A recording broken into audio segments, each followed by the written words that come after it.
CMR ఇప్పుడు మరింత వైభవంగా విశాలంగా మన ఉప్పల్లో గ్రాండ్ రీఓపెనింగ్ 28 మార్చ్. నమస్తే, వెల్కమ్ టు సుమన్ టీవీ. నేను విష్ణు. ప్రస్తుతంతో పాటు సీనియర్ మార్కెట్ అనలిస్ట్ జీవి సత్యనారాయణ గారు వారితో మాట్లాడదాం. సార్ నమస్తే. సార్ నమస్తే. సార్ సత్యనారాయణ గారు, ఇవాళ అన్ని ప్రముఖ దినపత్రికల్లో కూడా ఒక వార్తను ప్రధానంగా ప్రచురించారు. బ్యానర్ ఐటమ్గా మన ప్రపంచంలో ఉండే అత్యంత సంపన్నుల జాబితాను ఇవాళ అన్ని దినపత్రికల్లో ప్రధానంగా తీసుకురావడం జరిగింది. హురూన్ గ్లోబల్ అనే ఒక సంస్థ రిచ్ లిస్ట్ ఒకటి తయారు చేసింది. అంటే ప్రపంచవ్యాప్తంగా ఏ రంగాలకు సంబంధించి ఎవరెవరు అత్యంత కుబేరులు ఉన్నారంటూ కూడా ఈ జాబితాని రిలీజ్ చేయడం జరిగింది. అండ్ అంటే వరల్డ్ వైడ్గా చూస్తే ఎలన్ మస్క్, అండ్ ఆసియా మన భారత్ విషయానికి వస్తే ముఖేష్ అంబానీ అంటూ కూడా వార్తలు రావడం జరిగింది. ఏంటి అసలు ఇంకా ఎవరెవరు ఉన్నారు దీంట్లో ఈ లిస్ట్లో? ఓకే. ఇప్పుడు జనరల్గా ఏం జరుగుతుంది అంటే, మీరు అన్నట్లు వరల్డ్లో షేర్ మార్కెట్ ఏదైతే బాగా పెరుగుతుందో, షేర్ మార్కెట్ రిలేటెడ్ ఎవరైతే ఉంటారో వాళ్ళ షేర్లు పెరిగితే ఆటోమేటిక్గా వాళ్ళ సంపద. ఇప్పుడు సపోజ్ ఫస్ట్ ఇప్పుడు వరల్డ్లో ఎలన్ మాస్క్ ఏదైతే ఉందో ఆయన టెస్లా కంపెనీ వరల్డ్లో ఫేమస్ కంపెనీ కాబట్టి ఆ మార్కెట్ క్యాపిటలైజేషన్, దాని ధరలు పెరగటం, ఏది షేర్ ప్రైసెస్ పెరిగితే ఆటోమేటిక్గా ఆయన సంపద పెరుగుతుంది. ఇక మన ఇండియాకి వచ్చేటప్పటికి మన షేర్స్ ఆల్ టైమ్ హైక్ రావటం, రిలయన్స్ ఇప్పుడు ఉన్న వాటిలో highest market capitalisation, share price వచ్చి 3,000కి దగ్గరలో ఉంది. ఈ మధ్య జియోని విడగొట్టినాక కూడా 3,000కి వచ్చింది. విడగొట్టక ముందు 3,000కి వచ్చి మళ్ళీ వెనక్కి వెళ్ళింది, విడగొట్టింది. అంటే రిలయన్స్ జియోని స్ప్లిట్ చేసినాక అయినా కానీ మళ్ళీ పెరగడం జరిగింది. ఇప్పుడు ప్రతి సంవత్సరం ఇలా ఒక్కొక్కళ్ళు, అంటే ఇప్పుడు హురూన్ జాబితా రిపోర్ట్ వచ్చింది. వాళ్ళు ఎవరెవరు ఇచ్చారు, ఏమి ఇచ్చారు, మన స్టేట్లో ఎవరెవరు ఉన్నారు అంటే అందరూ కూడా షేర్ మార్కెట్ వాళ్ళే ఉంటారు. ఎక్కడైనా సరే సంపద ఎవరి చేతిలో ఉంది, ఎవరు బాగా డెవలప్ చేసారు అంటే షేర్ మార్కెట్ వాళ్ళే. సిఈఓలు వాళ్ళే ఉంటారు, కంపెనీ ప్రమోటర్స్ వాళ్ళే ఉంటారు. ఏదైతే కంపెనీని వృద్ధిలోకి తీసుకొచ్చిన వాళ్ళు, సంపదని జాతీయం అంటే ఎకానమీ, మన ఆర్థిక వ్యవస్థ పెరగటానికి. ఉదాహరణకి ఇప్పుడు మీరు అన్నట్టు ఆ జాబితాలో ఎవరెవరు ఉండో మన ఇన్వెస్టర్స్కి చూద్దాం. ప్రపంచంలో అయితే ఫస్ట్ ఎలన్ మాస్క్ రావడం జరిగింది. ఆయన సంపద $231 బిలియన్. ఆయన Tesla company America. Second one వచ్చి అమెజాన్ అమెరికా. అది కూడా అమెజాన్ మనకు తెలిసింది అమెజాన్, రైట్. అమెరికా ఏదైతే ఉందో అమెరికా దేశమే. తర్వాత వాళ్ళు వచ్చి జెఫ్ బెజోస్, ఆయన పేరు అంటే ఎలన్ మస్క్ తర్వాత LVMH, ఆయన ఫ్రాన్స్, ఆయన ఆ కంపెనీ బెర్నార్డ్ ఆర్నాల్డ్ అనమాట. బెర్నార్డ్ ఆర్నాల్డ్ అని ఆయనది $175 బిలియన్. ఈ జెఫ్ బెజోస్ ఆయనలో $185 బిలియన్. తర్వాత జుకర్బర్గ్ కూడా మన వాళ్ళు ఎక్కువ శాతం వింటూనే ఉంటారు. మెటా ఆయనది అమెరికానే, ఫేస్బుక్ రైట్. తర్వాత ఒరాకిల్ అమెరికానే, వాళ్ళది లారీ ఎలిసన్ అని, ఆయన $144 బిలియన్ ఉన్నాయి. తర్వాత జుకర్బర్గ్ వచ్చి $158 బిలియన్ ఉంది. తర్వాత మళ్ళీ అమెరికానే బెర్క్షైర్ హాత్వే, వాళ్ళు అమెరికానే. అంటే వారెన్ బఫెట్ వాళ్ళది అనమాట. ఆ కంపెనీ ఎవరయ్యా? వారెన్ బఫెట్ అనమాట.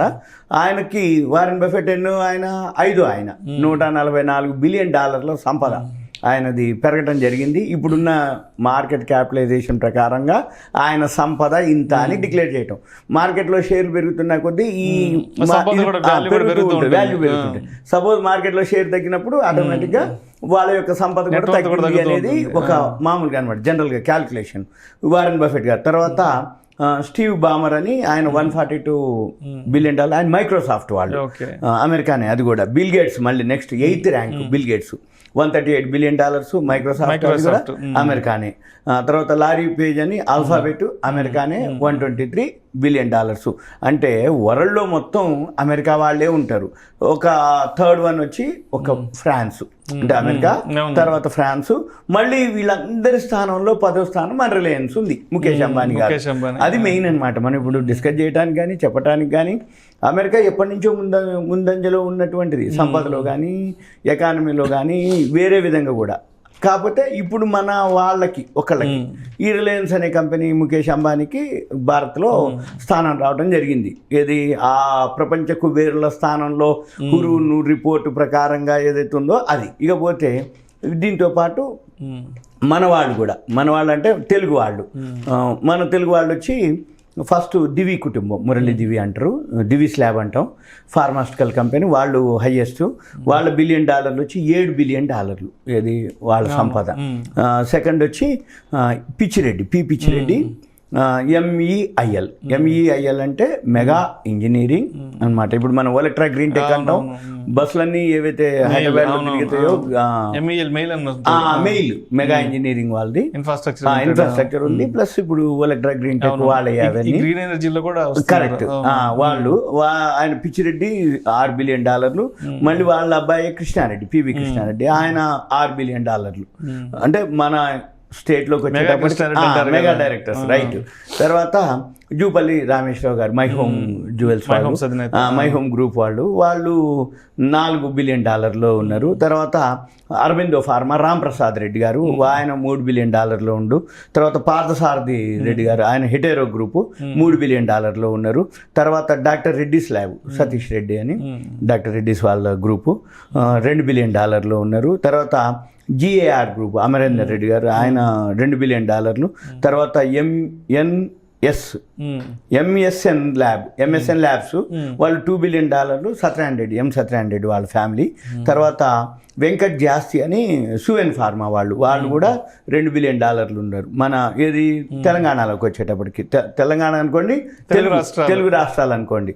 తర్వాత జీవి ప్రసాద్ డాక్టర్ రెడ్డిస్ ల్యాబ్, ఆయన కూడా $1 బిలియన్ ఉండు. GS రాజు దక్కన్ షైన్ కెమికల్, ఆయన $1 బిలియన్.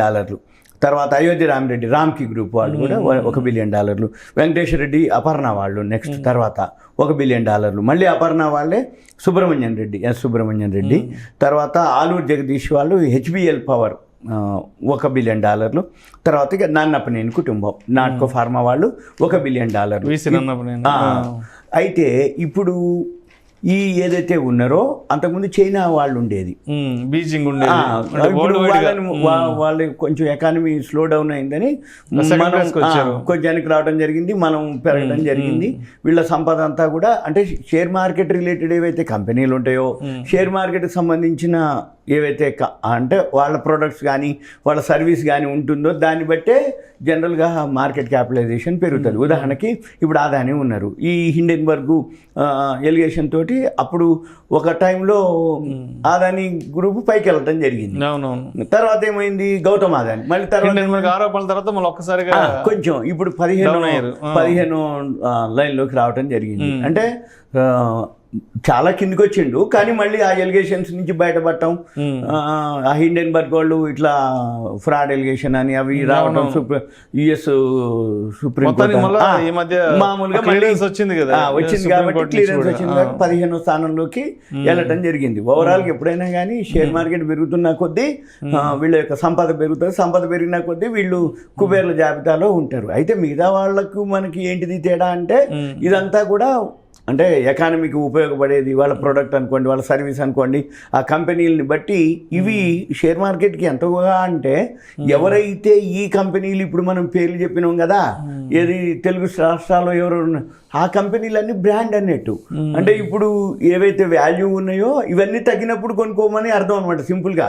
ఎందుకంటే కుబేర్ల జాబితాలో టాప్ 10లో ఉన్నారు, టాప్ 15లో ఉన్నారు, టాప్ 20లో ఉన్నారు అంటే ఆ కంపెనీ ఏండ్ల నుంచి ఆ స్థానానికి రావడానికి, ఆ గుడ్ విల్ రావడానికి, ఆ బ్రాండ్ క్రియేట్ కావడానికి అంటే చాలా టైం తీసుకుంటుంది. అటువంటిది వచ్చిండ్రు అంటే అటువంటి షేర్లు ఏవైతే ఉన్నాయో ఇప్పుడు మనం చెప్పిన కంపెనీ పేర్లు అవి తగ్గినప్పుడల్లా కొనుక్కోవచ్చు అని అర్థం. ఎందుకంటే ఫండమెంటల్గా స్ట్రాంగ్ ఉన్నటువంటివే వాల్యూలు ఉంటాయి, వాల్యూ ఉన్నటువంటివే పెరుగుతున్నాయే మళ్ళీ పెరుగుతూ ఉంటాయి అన్నమాట. ఇది సింపుల్గా మన నుంచి. సో ఇది ఇప్పుడు ఏదైతే ఉందో మన ఆసియా విషయానికి వస్తే ముఖేష్ అంబానీ ఆయన అత్యున్నత స్థలంలో ఉండారు కాబట్టి, అంటే ఇప్పుడు ఈ న్యూస్ అనేది అసలు ఎంటైర్ రిలయన్స్ గ్రూప్కి అండ్ రిలయన్స్ స్టాక్స్కి ఇది ఎంతవరకు మంచి పాజిటివ్ న్యూస్? అట్లేం లేదు. అంటే ఇప్పుడు మార్కెట్ ఆల్ టైమ్ హైలో ఉంది. ఇప్పుడు మార్చి ఫైనాన్షియల్ ఇయర్ అయిపోతుంది. తర్వాత ఇప్పుడు ఏప్రిల్ నుంచి ఫోర్త్ క్వార్టర్ యాన్యువల్ రిజల్ట్స్ వస్తాయి, మార్చి రిజల్ట్స్ వస్తాయి. అడ్వాన్స్ ట్యాక్స్ ఆల్రెడీ మొన్న బాగా కట్టడం జరిగింది. అంటే లాస్ట్ ఇయర్ మార్చి 15కి, ఈ సంవత్సరం మార్చి 15కి అడ్వాన్స్ ట్యాక్స్ ఎక్కువ కట్టడం జరిగింది. అది నియర్లీ 20%, 19+ అనమాట. అంటే 20% అడ్వాన్స్ ట్యాక్స్ కట్టింది అంటే ఈ టాప్ కంపెనీసే ఎక్కువ శాతం కడతాయి ఒకటి. ఇక రెండోది, ఇప్పుడు ఎలక్షన్స్ మూమెంట్లో మార్కెట్ స్తబ్దత, అంటే పెద్దగా ఉండదు, న్యూట్రల్ ఉంటుంది. మళ్ళీ తర్వాత ఏప్రిల్ ఫస్ట్ వీక్ నుంచి మళ్ళీ ఈ ఫోర్త్ క్వార్టర్ యాన్యువల్ రిజల్ట్స్ వస్తుంటాయి. ఈ యాన్యువల్ రిజల్ట్స్ ఏవైతే వస్తాయో వచ్చిన తర్వాత మళ్ళీ ఈ కంపెనీలు ఏవైతే ఉన్నాయో మళ్ళీ పెరగటం ఉంటాయి. ఇప్పుడు చెప్పిన కంపెనీలన్నీ ఒకవేళ హైలో ఉన్నా, లోలో ఉన్నా, మళ్ళీ ఒకవేళ తగ్గినా మళ్ళీ పెరిగే షేర్లు ఇవే ఉంటాయి ఎక్కువ శాతం.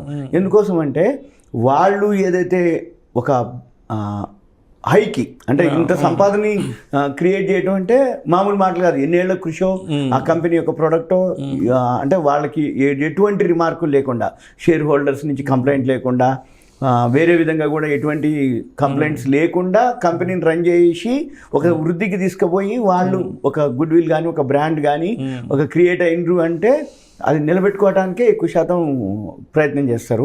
కాబట్టి మనము ఏమీ అక్కర్లేదు.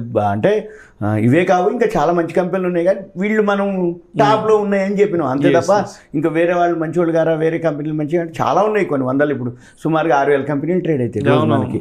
ఈ 6,000 కంపెనీల్లో మనం ఎంతో 15 కంటే ఎక్కువ మాట్లాడలేము. ఇంకా ఎక్కువ కంపెనీలు ఏవైతే ఉన్నాయో వాల్యూ ఉన్నాయో చూసుకొని మనము ఇన్వెస్ట్ చేయడం అనేది okay.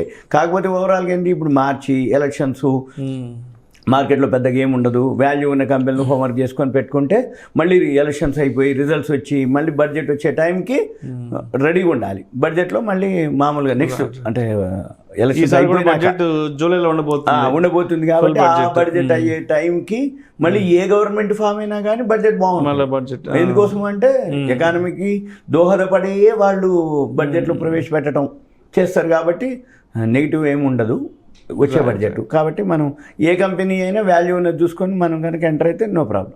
Thank you sir, thank you so much. Okay, Suman TV ప్రేక్షకులకు ధన్యవాదాలు. సుమన్ టీవీలో మీ పర్సనల్ అండ్ బిజినెస్ ప్రమోషన్స్ కోసం కింది నెంబర్కి కాంటాక్ట్ చేయండి.